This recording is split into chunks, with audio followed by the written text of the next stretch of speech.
ಅಭಿಮಾನಿ ಬಂಧುಗಳೇ, 2009ರಿಂದ ಸತತವಾಗಿ ನಮ್ಮ ರಾಜುಗೌಡರು ವಿಷ್ಣು ಸೇನೆ ಸಂಘಟನೆಯ ರಾಜ್ಯಾಧ್ಯಕ್ಷರಾದಂತಹ ರಾಜುಗೌಡರು ವಿಷ್ಣುವರ್ಧನ್ ಅವರ ಪುಣ್ಯ ಭೂಮಿಗಾಗಿ ಅನೇಕ ಹೋರಾಟಗಳನ್ನು ಮಾಡಿಕೊಂಡ್ಬಂದರು.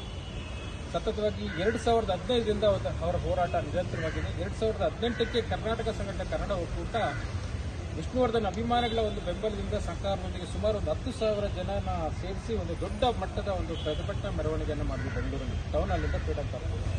ಅದಾದ ನಂತರ ಅನೇಕ ಹೋರಾಟಗಳು ಮಾಡಿಕೊಂಡು ಬರ್ತಾ ಇದ್ದೀವಿ. ರಾಜುಗೌಡರು ನಿರಂತರವಾಗಿ ಇದರ ಒಂದು ಬಿದ್ದಿದ್ದಾರೆ. ಯಾಕಂದ್ರೆ ಆತನಲ್ಲಿರ್ತಕ್ಕಂಥ ಅವರ ಮೇಲೆ ಇರ್ತಕ್ಕಂಥ ಪ್ರೀತಿ ವಿಶ್ವಾಸ ಎಷ್ಟಿದೆ ಅನ್ನೋದನ್ನ ಒಬ್ಬ ಅಭಿಮಾನಿಯಾಗಿ ಅವರು ತನ್ನ ಎಲ್ಲ ಕಷ್ಟಗಳನ್ನು, ಅವರಿಗೆ ಆರೋಗ್ಯ ಸರಿಯಿಲ್ಲಂದ್ರೂ ಸಹ ಅವರು ತನ್ನ ಸಂಪೂರ್ಣ ಜೀವನವನ್ನ ವಿಷ್ಣುವರ್ಧನ್ ಪುಣ್ಯಭೂಮಿ ಮತ್ತೆ ಸ್ಮಾರಕ ನಿರ್ಮಾಣಕ್ಕಾಗಿಯೇ ಮೀಸಲಿಟ್ಟಿದ್ದಾರೆ. ಅದರಲ್ಲಿ ಕಳೆದ ವರ್ಷ ಬೇರೆ ಅಂತ್ಯಕ್ರಿಯೆಯಾಗಿರ್ತಕ್ಕಂಥ ಸ್ಥಳವನ್ನೇ ಧ್ವಂಸಗೊಳಿಸಿದಂತೂ ಅವರಿಗೆ ಇನ್ನೂ ನೋವನ್ನ ತಂದುಕೊಟ್ಟಿದೆ.